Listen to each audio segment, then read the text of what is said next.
اگلا سوال سر ہم لیتے ہیں سعادت صاحب سے. ان کا ایک سوال ہے. جی سعادت صاحب سوال پوچھیے. السلام علیکم سر. جی وعلیکم السلام. سر میرا سوال یہ ہے کہ سورہ بقرہ میں آتا ہے کہ یا بنی اسرائیل اذکروا نعمت التی انعمت علیکم، کہ میں تم پر انعام کیے، اور آگے آتا ہے ایک وعدے کا تذکرہ آتا ہے کہ ہم نے تم سے ایک وعدہ کیا اس کو پورا کرو، اور تم نے ہم سے ایک وعدہ کیا میں اس کو پورا کروں گا. تو سر یہ وعدہ اس کو ذرا تھوڑا سا اگر ایلوبریٹ کر دیں کہ یہ وعدہ کون سا تھا. یہ سورہ فاتحہ آپ سورہ بقرہ والا؟ جی سر سورہ بقرہ والی پوچھ رہے ہیں نا. سورہ بقرہ بہت زیادہ ایسوسیٹ ہے، اگر آپ جب مخصوص پیرائے میں اس کو دیکھیں گے سورہ فاتحہ کے ساتھ. سورہ فاتحہ یاد ہے آپ کو؟ ترجمہ یاد ہے اس کا؟ جی سر. جی سر. تو وہ وعدہ ہے نا. ابھی سورہ فاتحہ کی شاید کہیں بیان میں ہم نے یہ گفتگو کی تھی کہ آدھا اس میں اللہ تبارک و تعالیٰ کی صفات بیان کریں. اللہ تعالیٰ کہہ رہا ہے کہ ایسے یہ وعدہ کرو. تو اس میں کیا کہتے ہیں؟ آپ کہتے ہیں الحمدللہ رب العالمین الرحمن الرحیم مالک یوم الدین. اس کے بعد کہہ رہے ہیں ایاک نعبد و ایاک نستعین. یہ وعدہ تھا نا آپ کا. ایاک نعبد و ایاک نستعین اہدنا الصراط المستقیم صراط الذین انعمت علیہم غیر المغضوب علیہم ولا الضالین آمین. اس میں تھا کہ ہم تیری ہی عبادت کرتے ہیں، اس کے بدلے میں آپ ہمیں کیا کریں؟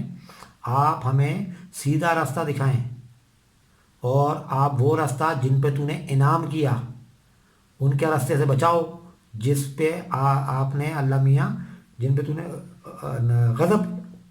غضب کیا.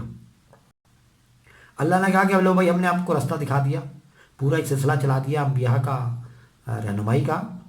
کتاب بھی آ گئی، کتاب کو کھول کھول کے بیان بھی کر دیا. انہوں نے کہا جی اب آپ کا موقع ہے جو آپ نے اور آپ کا وعدہ ہوا تھا جس کی وجہ سے اللہ نے آپ سے کلام کیا.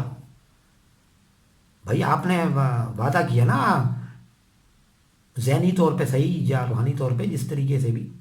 ایک تو یہ وعدہ ہو گیا جو یاد کروانا تھا، اور ایک وہ پہلا بالکل ابتدائی وعدہ ہے الست بربکم، کیا میں نہیں ہوں تمہارا رب؟ آپ نے کہا تھا بلا. تو اب آپ ابتدائی سورہ بقرہ کے اوپر غور کریں گے تو اس میں وہ آپ کو بتا رہا ہے کہ یہ وہ لوگ ہیں جو لوگ اپنا وعدہ کر کے مکر گئے.